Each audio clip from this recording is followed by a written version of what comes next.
غیر احمدی مسلمانوں میں بعض عبادت کی طرف خوب توجہ دیتے ہیں اور تمام تر توجہ صرف کرتے ہیں، لیکن اخلاق میں یہ کمزور نظر آتے ہیں۔ اس کی کیا وجہ ہے؟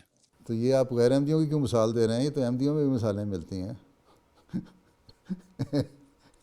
جو عبادت کی طرف بڑی توجہ دیتے ہیں لیکن اخلاقی لحاظ سے کمزور ہیں۔ اگر باہر لوگوں کے ساتھ اخلاق میں اچھے ہیں تو اپنے گھروں میں اپنے بیوی بچوں کے ساتھ ان کے سلوک ایسے ہیں جو کسی لحاظ سے بھی اسلامی تعلیم کے مطابق نہیں ہیں۔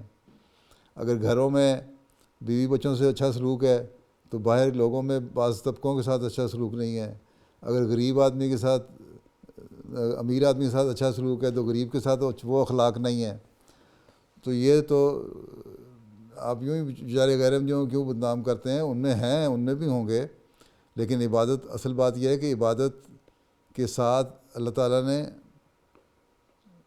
فرمایا کہ عبادت کے ساتھ تمہیں حقوق العباد بھی ادا کرنے ہوں گے، ٹھیک ہے؟ اپنے اخلاق کو بھی بہتر کرنا ہوگا، ہیں؟ عمل صالح ہوتا ہی اس وقت ہے جب عبادت کے ساتھ باقی اخلاق بھی ساتھ ہوں، اگر چاہے وہ غیر احمدی ہے یا احمدی ہے۔ اگر وہ بظاہر عبادت کر رہا ہے، اگر ایک صحیح عابد جو ہے وہ تو وہی کہلا سکتا ہے جو پھر اللہ تعالیٰ کی عبادت کرتا ہے اور اس کا خوف کرتا ہے، ٹھیک ہے؟ اور جب اس کا خوف ہوتا ہے اللہ تعالیٰ کا عبادت کرتے ہوئے تو یہ ہو نہیں سکتا کہ اللہ تعالیٰ نے جو احکامات دیے ہیں ان کو نہ مانا جائے، ٹھیک ہے؟ کل ہی میں نے خطبے میں کافی ساری اس بارے میں ایکسپلین کیا ہے، اس کو آپ دوبارہ ایک دفعہ غور سے سنیں، غور سے پڑھیں تو بہت سارے اقتباسات حضرت مسیح علیہ السلام کے اس بارے میں وضاحت کرتے ہیں کہ ہم جب عبادت کرتے ہیں تو عبادت کا اثر ہمارے دوسرے حالات پہ بھی ہونا چاہیے۔ اگر ہمارے اخلاق بہتر نہیں ہوتے ہماری عبادتوں سے تو ہماری باتیں کچھ نہیں ہیں۔ تو اللہ تعالیٰ نے جو فرمایا ہے کہ ویل للمصلین، ان کی نمازیں جو ہیں ان کے منہ پہ ماری جائیں گی، ہیں؟ تو وہ کس لیے ہے؟ اس لیے کہ ان کے دوسرے اخلاق اچھے نہیں ہیں، ان کے حقوق العباد صحیح طرح ادا نہیں ہو رہے، تو چاہے وہ غیر احمدی ہے یا احمدی ہے، اللہ تعالیٰ نے تو صاف فرما دیا کہ ان کی نمازیں قابل قبول نہیں ہیں۔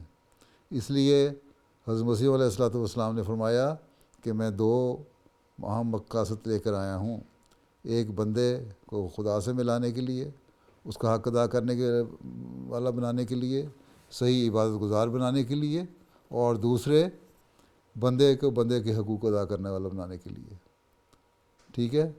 ہر لیول پر، ہر سطح پر، چاہے وہ گھریلو ہو، بیوی بچوں کا ساتھ معاملہ یا سلوک کا معاملہ ہو، یا اپنے دوستوں کے ساتھ سلوک کا معاملہ ہو، یا اپنے معاشرے میں رہن سہن کا معاملہ ہو، ہر جگہ جب تک آپ اپنے اچھے اخلاق نہیں دکھائیں گے آپ کی نمازیں قابل قبول نہیں ہوں گی،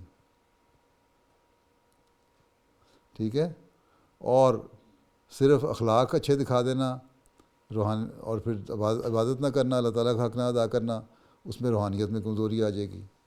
اس لیے ایک حقیقی مومن کو لیے ضروری ہے کہ اس کا اللہ تعالیٰ سے بھی تعلق پیدا ہو، اس کا روحانی معیار بھی بہتر ہو، اس کی عبادتوں کے معیار بھی بہتر ہوں، اور حقوق العباد کی ادائیگی کی طرف بھی اس کی توجہ ہو، تاکہ وہ اللہ تعالیٰ کا دوہرا پیار حاصل کر سکے اور ریوارڈ حاصل کر سکے، جزا حاصل کر سکے، ٹھیک ہے؟